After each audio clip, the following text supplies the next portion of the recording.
It was raining again. It had rained every day for the last 3 weeks, and Eleanor was starting to wonder if she should invest in an ark. She clumped along the muddy trail. At least she had a good pair of rubber boots, and it wasn't far to Pip's house from school.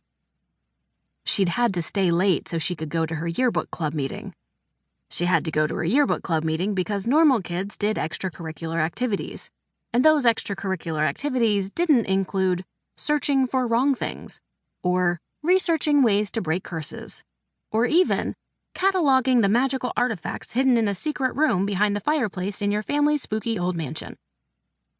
When she'd come to Eden Eld, Eleanor had wanted more than anything for people to think she was normal. She didn't want to be known as the girl who saw things that weren't there, or the girl whose mother had burned their house down, or the girl who lived in the creepy old mansion at the edge of town.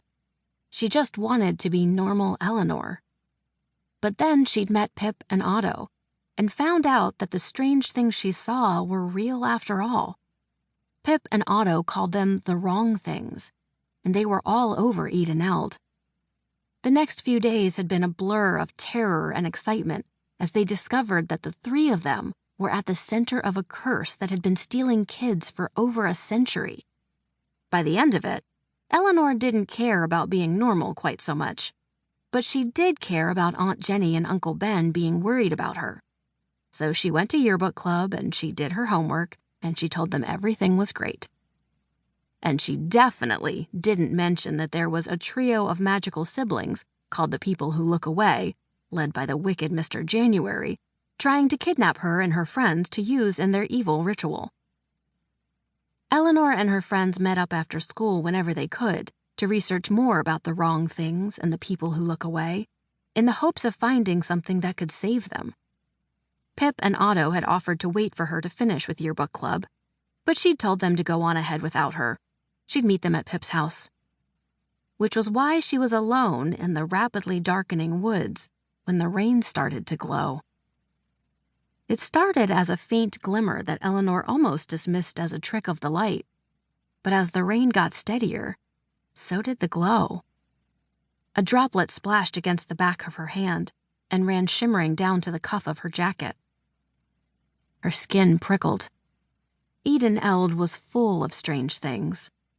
Most of them wouldn't hurt you if you stayed away, but some of them were hungry or angry or just dangerous, the way a cliff is dangerous. It doesn't want you to fall, but that doesn't make landing hurt less. She picked up her pace. It wasn't far to Pip's house. She could handle a little glowing rain. Off among the trees, something hooted, a low warning sound. Just an owl, she told herself. It was just an owl. The rattling moan that followed definitely wasn't. Eleanor started running. Her backpack, stuffed with textbooks, slowed her down and bounced painfully against the small of her back. The weird light made the air seem to shiver and ripple. She could barely see anything but the streaking colors of the rain. But there was something off among the trees. It was moving with her, keeping perfect pace without making a sound.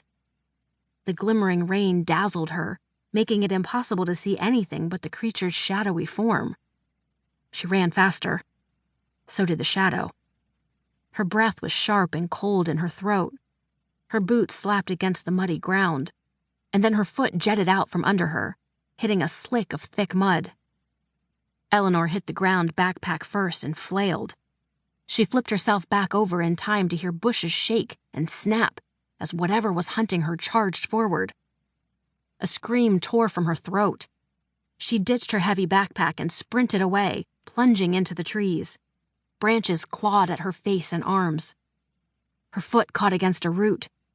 She made a wild grab for the nearest tree trunk and managed to stay upright. She panted, looking desperately around her. The woods were empty. No creature. No shadow thing. Just the steady plinking of the rain. "Eleanor!"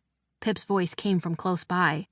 "Pip, I'm here," she shouted back. "There's something in the woods."